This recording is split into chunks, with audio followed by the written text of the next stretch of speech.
Welcome back, dear students. I hope you all are fine and safe. So, dear students, in the discussion of magnetism, unit 3, today we will discuss force on charge. तो बच्चों, force on charge के ऊपर जहाँ तक बात है वो हम यूनिट नंबर 1 में भी पढ़ चुके हैं, बट वहाँ पे हमने जो पढ़ा था वो force on charge due to electric field को पढ़ा था सिर्फ, कि इलेक्ट्रिक फील्ड में कोई चार्ज आएगा वो उस पर कितनी फोर्स लगाएगा वो हम पढ़ चुके हैं। हमें आज क्या करना है, इलेक्ट्रिक फील्ड के साथ साथ मैग्नेटिक फील्ड में अगर कोई चार्ज है तो उस पर कितनी फोर्स लगेगी, क्या उसका डायरेक्शन होगा, ये सब हम क्या करेंगे आज पढ़ेंगे। उसके बाद अगर किसी रीजन में इलेक्ट्रिक फील्ड भी है और मैग्नेटिक फील्ड भी है, दोनों ही है, मीनिंग इलेक्ट्रोमैग्नेटिक फील्ड है, तो वहां पे चार्ज पार्टिकल के ऊपर क्या फोर्स लगेगा, कितना फोर्स लगेगा, वो अब डिस्कस करेंगे। So let's start. Force on charge. Force on charge की हम क्या करेंगे, बात करेंगे आज। तो मान लो क्या है, हमारे पास कोई इलेक्ट्रिक फील्ड है, ये इस डायरेक्शन में है, यहां पर कोई पॉजिटिव चार्ज है, let us one positive charge is here Q। तो इसके ऊपर क्या लगेगा बच्चों, force.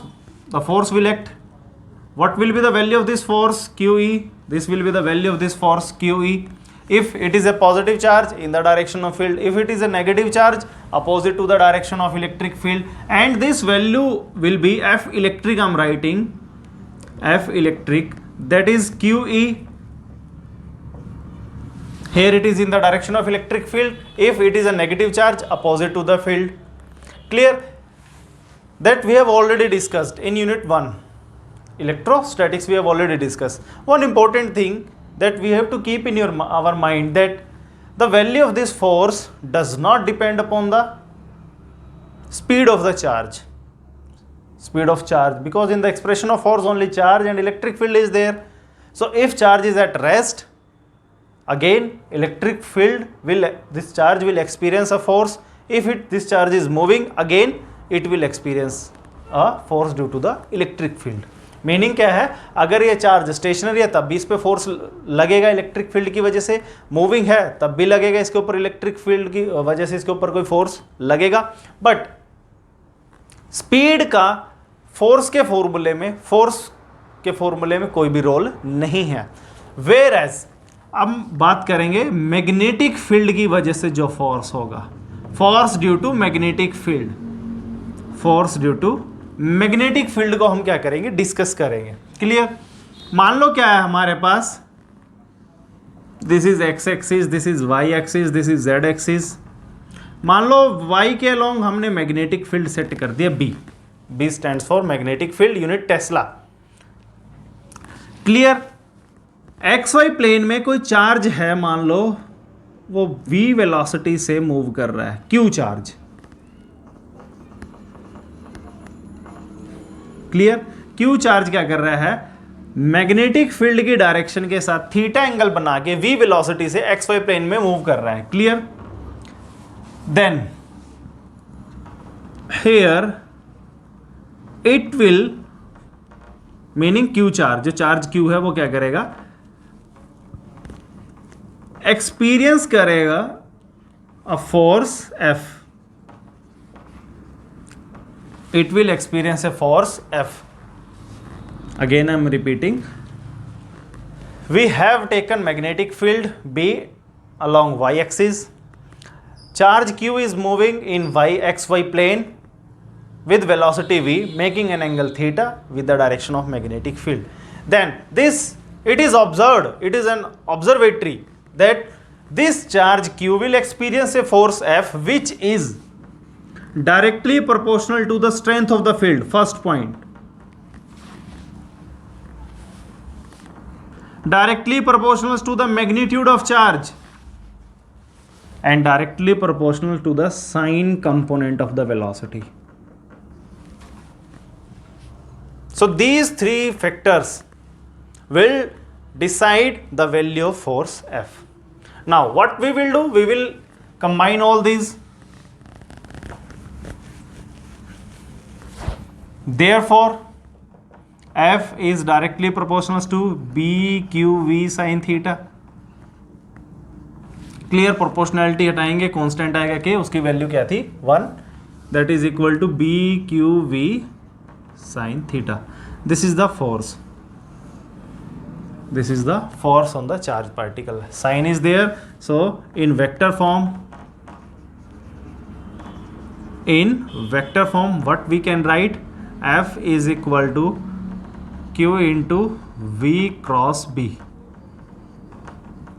Meaning this force is V cross B. This force is perpendicular to the plane containing velocity vector and magnetic field vector. ठीक है, जिस प्लेन में वेलोसिटी और मैग्नेटिक फील्ड होगा उसके परपेंडिकुलर जाएगा, तो V cross B. V cross B, thumb is outward, तो force will be along Z axis. V cross B, meaning force is here. Force will be perpendicular to the plane containing V and B. जिस plane में बच्चों V और B होगा उसके perpendicular force जाएगी. कैसे calculate करेंगे? Right hand thumb rule. V cross B, move the fingers in V in the from V to B. V cross B, thumb is outward, so force will be in positive Z axis. So this is the force BQV sin theta. Now see, here velocity is also there in the formula of force, meaning the magnitude of the force depends upon the velocity, but here it is not. So this is the difference between the force on a charge due to electric and magnetic field. It depends upon velocity, it do not depend upon velocity. Second thing, what if charge is at rest, velocity is 0, force will be 0. If charge is at rest, force is QE, meaning a stationary charge will not experience any force due to magnetic field, whereas a stationary charge will experience a force due to electric field. So these are the difference between the forces. Now we will discuss the special cases. Special cases first. If velocity is 0, implies F is equal to B Q, velocity is 0, sin theta comes out to be 0. So the stationary charge does not experience any force due to magnetic field. Second, if theta is 0 degree or 180 degree, parallel, anti-parallel, force will be BQV sin 0 या 180 जो भी है 0. Meaning क्या है? अगर charge particle क्या हो जाए, parallel to the magnetic field या anti parallel to the magnetic field move करेगा, तो भी उस पर फोर्स क्या हो जाएगी? 0. If theta is minimum force, clear? If theta is 90 degree, F is equal to BQV sin 91, maximum force. Meaning अगर मैग्नेटिक फील्ड और वेलोसिटी वेक्टर के बीच में एंगल क्या है? 90 डिग्री है. मीनिंग मैग्नेटिक फील्ड हमने कहां लिया था? मैग्नेटिक फील्ड हमने कहां लिया था बच्चों? मान लो मैग्नेटिक फील्ड हमने कहां लिया? ये हमने क्या है? X Y Z. ये मैग्नेटिक फील्ड वेक्टर Y के लॉन्ग लिया था. अगर वेलोसिटी भी यहीं पे हो जाए तो फोर्स क्या होगा? 0, थीटा 0. क्लियर? बट अगर वो क्या हो जाए 90 डिग्री पे ऐसे हो जाए वेलोसिटी वेक्टर, तो फोर्स इस केस में क्या होगा? मैक्सिमम. ये आपको याद रखना है. क्लियर? ये आपको क्या करना है? याद रखना है. Now if we have a reason,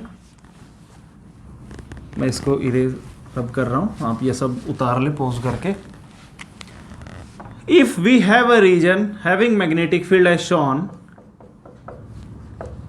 this cross represents this magnetic field is perpendicular to this board in inward direction. अंदर की तरफ है बच्चों magnetic field. Clear? And we have a charge particle here V Q moving with velocity V. Rest पे होगा तो force 0 हो जाएगा. Moving with velocity V. Clear? So it will experience the force F that is Q V cross B. Charge scalar है, ये force लगेगा इसके ऊपर. किस डायरेक्शन में होगा, अगर कोई ऐसा दिखाई दे तो हमें क्या करना है, ये राइट हैंड रूल यूज करना है। जिस डायरेक्शन में क्या है बच्चों मैग्नेटिक फील्ड, उस डायरेक्शन में फिंगर को लेके जाओ। क्लियर। जिस डायरेक्शन में वेलोसिटी वेक्टर है वहां थंब को कर दो, ये हो गया। जिस डायरेक्शन में पाम गया उस डायरेक्शन में क्या लगेगा इसके ऊपर, फोर्स, ये हो गया फोर्स। क्लियर। मैं दोबारा रिपीट कर रहा हूं फोर्स की डायरेक्शन के लिए, अगर ऐसा कुछ दिखाई दे, cross represents magnetic field is perpendicular to this board, ये बोर्ड के परपेंडिकुलर, एंड इनवर्ड अंदर की तरफ है magnetic field, meaning north pole यहां रखा हो, साउथ पोल दीवार के उधर है, तो मैग्नेटिक फील्ड क्या होगा, north to south. Clear. Velocity vector इधर है, मैं दिखा दिया आपको। तो फोर्स किस डायरेक्शन में जाएगा वो चेक करने के लिए again right hand rule use करेंगे। जिस डायरेक्शन में मैग्नेटिक फील्ड है वहां फिंगर्स कर दो, जिस डायरेक्शन में वेलोसिटी है वहां थंब कर दो, पाम जिधर गया उधर क्या लग जाएगा इसके ऊपर, फोर्स, तो ये हो गया फोर्स। ठीक है। अब किसी रीजन में बच्चों ये दोनों ही है, तो उधर चार्ज पार्टिकल पे F नेट लगेगा, that is due to F electric plus F magnetic, और उस F उसे ही क्या बोलते हैं, लोरेंट्स फोर्स। लोरेंट्स फोर्स, यही होता है लोरेंट्स फोर्स, कि किसी चार्ज पार्टिकल पे इलेक्ट्रिक और magnetic field, meaning electromagnetic field की वजह से कितनी फोर्स है, that is called Lorentz force. Sometime student ask कि सर इसको लोरेंट्स फोर्स को मैग्नेटिक लोरेंट्स फोर्स बोल सकते हैं, बिल्कुल बोल सकते हैं। मान लो उस रीजन में इलेक्ट्रिक फील्ड जीरो हो गया तो हम क्या बोल देंगे, मैग्नेटिक लोरेंट्स फोर्स, 100% उसको बोल सकते हैं, there is no doubt in that. Okay, so that is called Lorentz force. So now how will you differentiate कि ये फोर्स इलेक्ट्रिक फील्ड की वजह से, मैग्नेटिक फील्ड की वजह से। अगर किसी चार्ज के ऊपर फोर्स वेलोसिटी को चेंज करने से कम ज़्यादा हो रहा है तो वो रीजन क्या हो जाएगा, मैग्नेटिक फील्ड का हो जाएगा, क्योंकि उसी में क्या है, वेलोसिटी आया है। अगर चार्ज रेस्ट पे है तब भी उस पर फोर्स लग रहा है तो कहाँ जाएगा वो, इलेक्ट्रिक फील्ड के अंदर वो चार्ज प्रेजेंट हो जाएगा। So this is the force on a charge due to electric field, magnetic field, and this is due to the electromagnetic field. अब दोनों को क्या करेंगे, F net electric is QE plus Q into V cross B।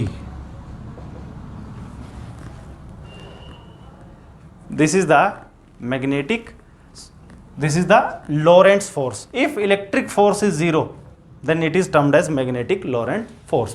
I hope यहाँ तक आप सभी बच्चों को क्या होगा, क्लियर होगा। Thank you very much.